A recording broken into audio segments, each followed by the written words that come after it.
Hello, welcome back to another Next Day Notes. You guys having fun yet? NC State 28, Florida State 14. The team falls to 3-6. Last year, they were 3-6 for the season because 3 games were canceled. So, 6-12 under Mike Norvell. 33% winning percentage. Oh, it's so fucking much fun, isn't it? It's a chore to be a Florida State fan these days. The game itself, once Travis was ruled out, I immediately lowered my expectations to we're definitely going to lose. If he plays, I think probably better than a coin flip's chance we win. That's just my opinion, but what his legs do to open up the running lanes and everything else, keep him honest. With Milton back there, they just tee off, hey, you're not going to run the ball on us, and we know he's not, so try and beat us with your arm, throwing to, first, a noodle arm. Try beating us with your noodle arm and throwing it to, subpar receivers and tight ends. We'll go ahead and roll the dice that you can't do it, and of course we can't. Milton threw it 44 times, which, hey, weren't going to win with Milton. Definitely not winning with Milton throwing it 44 fucking times. The defense, on a down-to-down basis, played well, but Fuller's Fuller. He is who he is at this point. He's fucking god-awful. Can't recognize a screen if it punched him in the fucking face. Gave up 9 or 10 chunk plays, which, ultimately, doomed them. Again, they went long stretches where the defense played well, but then those plays happened. Those 9 or 10 chunk plays did happen, and at the end of the day, NC State finished the game with 6.5 yards per play, 400-plus yards of offense, which there's no shame in that, I suppose, because NC State does have a pretty good offense, especially passing the ball with Leary at the helm. But, as a whole, on offense, again, without Travis, you weren't going to win. We couldn't run for fucking shit. I did feel like we abandoned it a little too quickly. Also, I would have liked to see the running backs get involved in other ways, whether that's that quick passing game that they did against, Syracuse? Kind of just an extension of the running game. Maybe some more off-tackle plays. I swear we were just butting our heads up against a wall, repeatedly trying to run between the tackles when it was evident we couldn't. Again, how much would that have mattered? I don't know. It was just a recipe for disaster with Milton at the helm. Some fourth down decisions were very questionable. I don't know. I don't even want to talk about the game. And what I'm just thinking about here, and it's depressing, is how we're so far away. We're so far away from being any kind of good. And this year was an opportunity to really take advantage of Florida and Miami being down. Florida's 4-5, which is hilarious. Miami's 5-4. They're playing better on offense lately. Tyler Van Dyke, some highly regarded QB prospect from New Jersey. Oh wait, he wasn't highly regarded at all. Second or third stringer for them. Miami apparently is able to get something out of their backup QB, but I digress. Throwing for 300 yards every game now, but we're sitting here at 3-6, and I think we currently have a top 15 recruiting class. You finish 3-9, 4-8. Logic tells you you're probably going to lose another blue chip prospect or two, and this class could finish in the 20s. And that can't happen because the people that complain constantly about we have a lack of talent, which is true relative to FSU standards. This is one of the least talented FSU teams probably in my fandom, so 30 years. But it's on the coaches to improve that talent. And they're going to run into the problem that Willie ran into. If you don't win enough games, you're not going to get those recruits. And this year, you didn't have to win a lot of games. You didn't have to go out there and win 8, 9, 10 games. My expectation was 6-6. Not going to sniff 6-6, barring some miracle of them winning the last 3 games. Which, by the way, this last stretch of games are all going to be winnable games, assuming Travis starts. And so going into this stretch where it's like, at worst, you're maybe a 6-point underdog to a team. something like that. I think the line for Miami is 2.5 right now. You could be favored against BC. I doubt it, but the point is they're 4 winnable games. Can you win 1 or 2 of them? Preferably 2 to get to 5-7.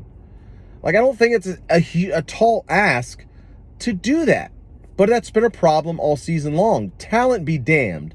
5 of the 6 losses this year have, for all intents and purposes, been a 1-possession game. Right? Notre Dame, Jacksonville State, Louisville, although I really felt like Louisville took their foot off the gas in the second half. But regardless, it came down to like a 1-possession game. Clemson, you know, the scoreboard, you know, that last scoop and score, like, fuck that. It was a tight game the whole way through. Even yesterday, you know, 1-possession game in the fourth quarter. It ended 2 possessions, but you get my point. 5 of the 6 losses have been close. There's moments in those games where it's not just you're going to lose because lack of talent. There's moments in those games, whether it's a 4th down decision, questionable play calling, questionable game plan, where I think a good or great coaching staff finds a way to win 1 or 2 of those 5 close losses. And if you do that, if they did that, the whole narrative and perception of this program changes within the fan base, nationally, among blue chip recruits. Because then you do that, you're sitting at 4-5 or 5-4, and you're like, okay.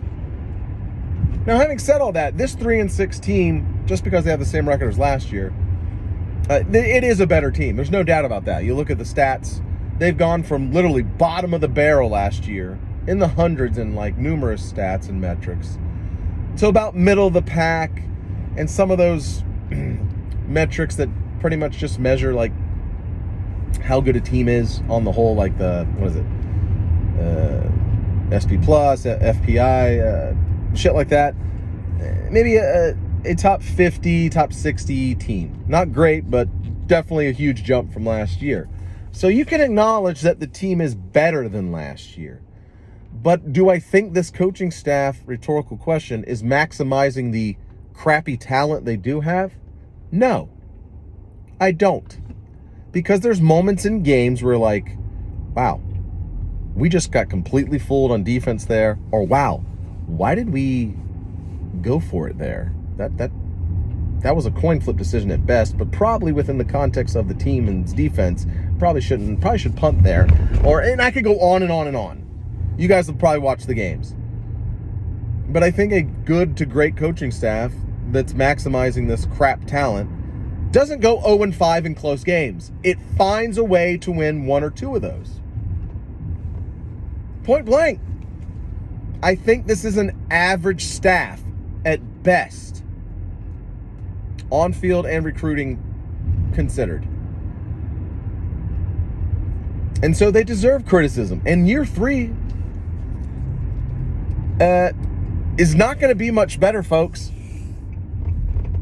I mean, I wish we could fast forward to 23. I'd love to see a year of development with the 22 recruits. You know, see how Hunter's doing going into year 2, and some other guys, McCall and all those guys. But, I mean, you lose JJ, Keir, Thomas, and Fabian Lovett from the D-line.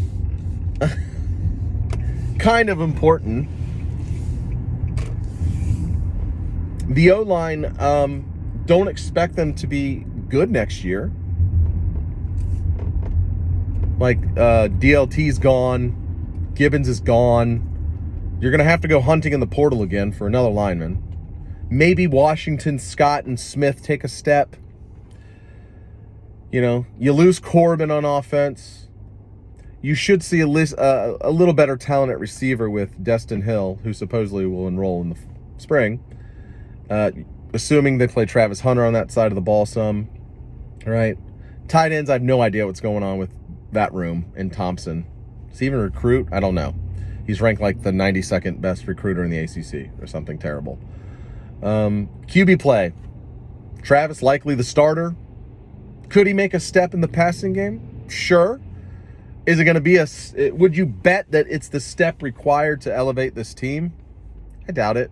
If I was putting my money on, I'd say, yeah, maybe he gets marginally better at passing, but I wouldn't expect him to take the jump to a guy that you can expect to give you, 250 to 300 yard games if you need them. Wouldn't expect that. And talent, I mean, the 21 class was one of the worst classes on paper, right? The 22 class, if they hold it together, is a very solid class, especially in the context of our shitty record. But how many, true freshmen are really going to impact the game beyond, Hunter and McCall and maybe two others? Like, so going into year 3, you're like hopeful we can make a bowl game. Maybe year 3, and that sounds so depressing to say. Maybe we can make a bowl game in year 3. And there's some folks that just don't want to criticize this staff at all and put it all on the lack of talent. I won't do it. I'll acknowledge the lack of talent. There's no doubt about it. But is that talent that they do have getting maximized? No, I don't fucking think it is. I don't think it is. So for me to actually have hope and a turnaround under the staff, there's got to be a change. This argument of we need continuity for the sake of continuity, what the fuck are y'all smoking? Some of y'all that are saying that. I don't get that. I'm a recruit. Like, what's your pitch to a recruit? Let's say, hypothetical, they finish the season 4-8, so 7-14 as a staff. You've won a third of your games in 2 years. Hey, don't worry, recruit, blue chipper. We may have only won a third of our games over our first 2 seasons, but every one of those guys that coach those teams are coming back. I mean, I guess you could continue to sell them on we need your talent, but I think for no other reason than recruiting purposes, you need to make a change on staff. Adam Fuller, beyond his on-field slapdickery, is currently unlisted among top 100 recruiters, not nationally, the top 100 in the ACC. RDC, the defensive coordinator at Florida State, cannot crack the top 100 recruiters in the ACC. Our linebackers coach is ranked in the 90s in recruiting. Our tight ends coach is ranked in the 90s in recruiting.